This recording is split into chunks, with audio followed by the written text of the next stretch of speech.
saja doa harapan bahwa para pengusaha sehat dan di sisa usianya dia bisa lebih bermanfaat kepada masyarakat. Kami semua mendoakan mudah-mudahan Pak Prabowo diberikan kesehatan, panjang umur, dan langkah-langkah baik beliau diberi kemudahan, petunjuk, maunah dari Allah, dan beliau bisa membawa bangsa dan negara ini lebih maju menuju negara yang baldatun thayyibatun wa rabbun ghafur. Tapi kalau menurut Jongko Joyoboyo, Presiden Indonesia itu rata-rata belakangnya O. Maka muncul nama Soekarno, Soeharto, Susilo Bambang Yudhoyono, Joko Widodo. Besok kalau menurut Anda ini ya, sosok Prabowo itu dilihat profilnya itu oleh warga NU gitu kan. Kira-kira itu seperti apa nih kan ya? Ya kalau melihat apa namanya katakanlah aspirasi warga Nahdlatul Ulama, paling tidak yang namanya Pak Prabowo ini termasuk figur yang dihormati, macam ya katakanlah menjadi tokoh untuk maju di dalam pemilihan presiden. Iya. Nah, ini satu. Yang kedua juga fakta bahwa tadi itu bahwa Pak Prabowo juga mempunyai kedekatan dengan Almarhum Gus Dur.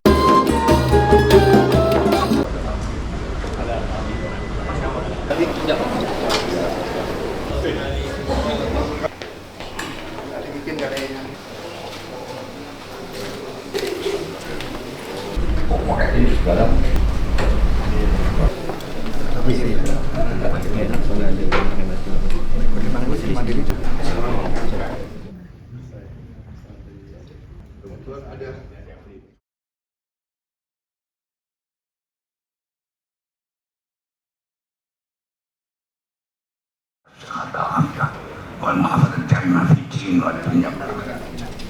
Lagi Pak. 1, 2, 3.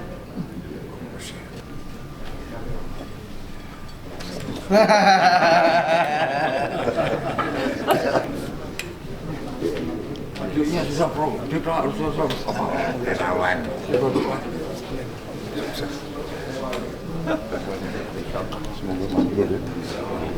Doa tentu saja doa harapan bahwa para pengusaha sehat dan di sisa usianya dia bisa lebih bermanfaat kepada masyarakat.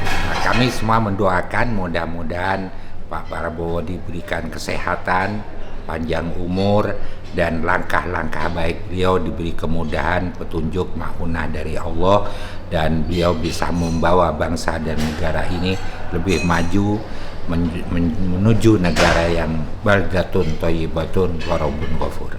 Dukungan dari Nahdlatul Ulama, dari santri itu nyata adanya ke Prabowo gitu. Ya, nyata. Bukan istilah tidak bisa dinafikan. Ya, gitu, karena kita juga punya background, Mas. Ya. 2014 itu sebelum kemudian mendukung Pak Jokowi, itu, para voters NU itu mendukungnya terutama di Jawa Timur itu lebih banyak ke Pak Prabowo gitu ya. Bahkan pada kenyataannya memang 2019 juga masih ada sebagian dari apa namanya kalangan Nahdien yang juga tetap mendukung ke Prabowo. Pak Prabowo. Jadi ini bukan sesuatu yang bisa dikatakan mengagetkan, cuma ketika Pak Prabowo kemudian banyak juga didukung oleh Islam politik, maka banyak diantara para pendukung Nahdlatul Ulama kemudian pindah ke Pak Jokowi. Pindah ke Pak Jokowi juga. Oke.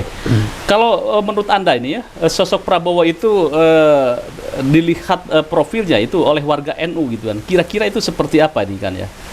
Ya kalau melihat apa namanya katakanlah aspirasi warga Nahdlatul Ulama, paling tidak yang namanya Pak Prabowo ini termasuk figur yang dihormati. Apalagi beliau itu mempunyai semacam background yang dekat dengan warga NU, yaitu sebagai militer. Iya, oke. Kita tahu bagaimana hubungan sosiologis dan hubungan antara sejarah antara militer dengan Nahdlatul Ulama ini cukup dekat. Jadi ada semacam apa ya, semacam empati ketika seorang yang mempunyai background militer itu menjadi semacam ya katakanlah menjadi tokoh untuk maju di dalam pemilihan presiden. Nah, ini satu. Yang kedua juga fakta bahwa tadi itu bahwa Pak Prabowo juga mempunyai kedekatan dengan Almarhum Gus Dur, itu juga merupakan faktor yang selalu diingat, apalagi sekarang ada putri Gus Dur seperti Mbak Yeni yang juga mempunyai kedekatan dengan Pak Prabowo. Itu juga dibaca oleh para alim ulama tadi itu sebagai bahwa ini tokoh yang namanya Pak Prabowo ini cukup mempunyai daya tarik di warga NU ya. Nah, kalau kemudian kita bicara lebih substantif, barangkali juga apa yang menjadi platform Pak Prabowo untuk mendirikan pesantren, untuk mendirikan sekolah-sekolah dasar, memberikan semacam suplemen gizi kepada mereka-mereka yang ada di bawah, itu juga bisa menjadi daya tariknya warga Nahdlatul Ulama yang mayoritas memang masyarakat di bawah. Gitu. Baik, Prof, kalau kita lihat Pak Prabowo itu dulu ketika Pilpres itu ya, datang ke Mbah Mun itu, didoakan juga itu kan ya oleh Mbah Mun menjadi presiden. Nah, seperti itu kan akan dipakai ya. Saya tidak tahu karena saya tidak mengikuti itu, tapi berita-berita seperti itu pastinya akan juga muncul kembali diviralkan. Seperti yang paling populer antara lain kan apa yang konon kabarnya dikatakan Almarhum Gus Dur bahwa nanti pada akhirnya Pak Prabowo akan menjadi presiden di usia tua. Itu ya dipakai sebagai alat kampanye kan ya. Tapi faktanya memang kalau saya tidak melihat hanya satu arah bahwa para ulama dan warga NU itu cenderung untuk mendukung Prabowo. Tapi ini sekaligus pesan bahwa Pak Prabowo itu harus juga paling tidak mempertimbangkan wakil beliau ini juga dari kalangan NU. Jadi istilahnya itu tit for tat gitu. Baik ini. Jadi menurut Prof Ikam ini kan ya, dari kesejarahan Prabowo itu dekat dengan ulama ya, ketika jadi militer. Ada afinitas antara NU dengan militer. Kemudian juga dekat dengan Gus Dur, sampai dikatakan bahwa Prabowo itu adalah orang yang ikhlas dan akan jadi presiden di usia tua. Lah sekarang usia Prabowo kan udah tua nih. Sepertinya sinyal ini gitu kan ya.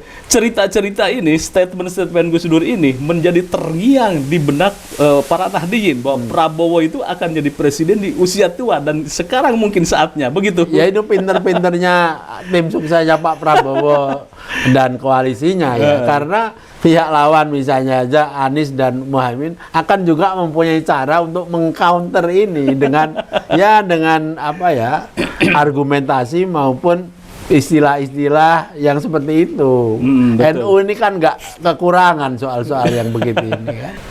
Jadi kalau kita lihat Prof, realitas di lapangan warga Nahdliyin memang banyak yang memilih Prabowo dijadikan calon presiden 2024. Nah, tadi menurut Prof Ikam akan lebih kuat lagi jika Prabowo mengusung wapres dari orang NU. Ya, ini pesan yang tidak langsung diucapkan, tapi saya kira memberikan pesan ini harus ditangkap juga oleh Pak Prabowo. Oleh Pak Prabowo ya. Kira-kira siapa aja nih?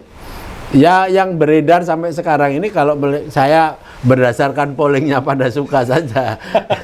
Yang paling dominan didukung ini adalah Pak Mahfud MD. Iya, Mahfud MD. Sekarang ini posisi formalnya menjadi atasannya Pak Prabowo di dalam kabinet karena Pak Mahfud kan menjadi Menko, sementara Pak Prabowo adalah bagian dari Menko itu. Kalau nanti beliau jadi pasangan capres cawapres kan artinya berbalik nanti, siapa yang jadi bos kan gantian.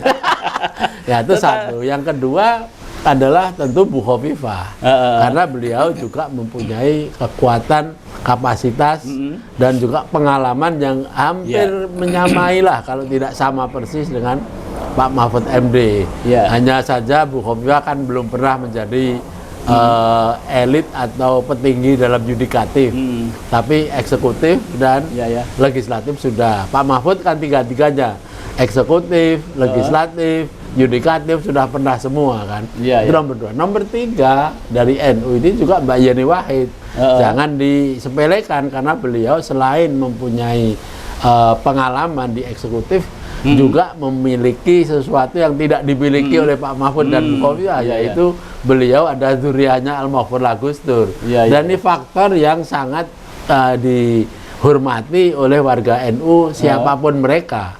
Apakah akan menjadi pilihan di dalam namanya bilik suara atau tidak, tapi faktanya Mbak Yeni ini termasuk orang yang digadang-gadang, bahkan dalam survei salah satu surveyor calon-calon perempuan itu yang nomor 1 dari Adalah NU itu Mbak Yeni. Yeni Wahid, ya, Nah, ya. kemudian muncul juga tadi yang saya sebut Pak Erick Thohir. Pak Erick Thohir, Ya, ya. walaupun beliau bukan seorang pengurus struktural di PBNU atau bagaimana, tapi sebagai orang yang dekat dengan NU dan beliau dianggap sebagai representasi dari NU. Jadi Ya, ya. paling tidak kita punya 4 lah ini. yang jadi- untuk calon jadi rebutan. Belum lagi kita masukkan Caimin yang sudah ya, mendeklarasikan sebagai cawapres Cawapres. Anies Baswedan. Iya. Oke.